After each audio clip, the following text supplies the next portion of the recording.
Okay, so we're going to take a look at iDrive 4.2. First thing we can take a look at is the virtual 3D graphics we've talked about. So if you take a look at the simulated iDrive controller there, as I push up, push down, push left, you can see what the virtual 3D space is that we're talking about. So if you jump into radio, one of the things you'll notice is the HD substations are now available directly in the menu list. Previously they were available where you had to click on the main station and then a sub-menu would pop up giving you the other stations. The other thing you see in radio now is the player screen. The player screen will give you a similar layout no matter what you're listening to. FM radio, AM radio, Sirius satellite, CD, whatever it is. You get your menu bar on the left-hand side. You get your album art or artist experience here if it's available. And on the right-hand side, you will get the station information, the artist, and the song title if available as well. And if we jump to the next topic, we can go into telephone. So telephone, we now have our simple Bluetooth pairing. What that is you actually can pair your phone without entering a PIN code on either device or the vehicle. So if we go into Bluetooth menu, we select add new device. What I can do now is onto my phone. I go into general, I find Bluetooth, I scroll through my list of vehicles, and at the bottom I see the vehicle I want. I click it. The vehicle automatically now says that it found it. There's a random PIN code that's here. I select pair, and on the vehicle itself it has the same PIN code. All I do is select OK. It's now checking the passkey between the two. And the last thing it's going to ask me is what functions I want enabled. So you see there's a telephone, additional telephone, or audio. So we have telephone and audio enabled. We say OK. That's it, my phone's connected.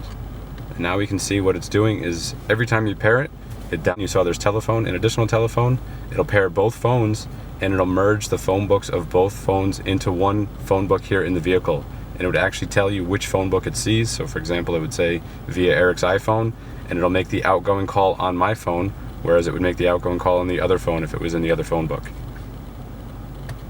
We can jump to navigation now. Navigation, you see again, is very similar layout to the previous iDrive version. This is all done on purpose. And you see that the menu bar is on the left-hand side. Again, the familiarity is there now, going from the last generation to this one, keeping with the same philosophy of usability. You have direct access to guidance, etc. You have your route preference here. Again, with route preference now, we've improved upon the Eco Pro mode, where Eco Pro actually uses the map topography to help calculate what the fuel efficiency is going up and downhill.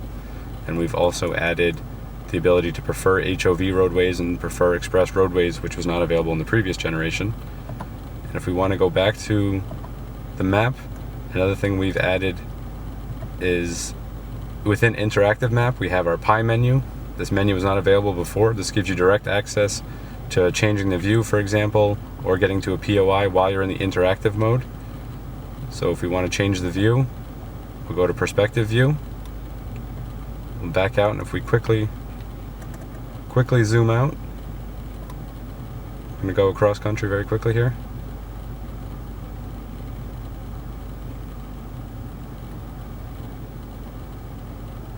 I'm going to head over to New York, and I'm going to show you the 3D city models that we've introduced on this new version.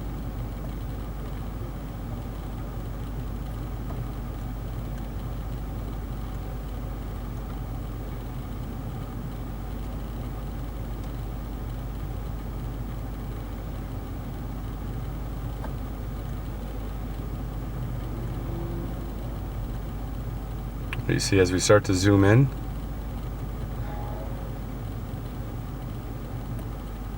you're going to see common points of reference such as Empire State Building, for example, might pop up.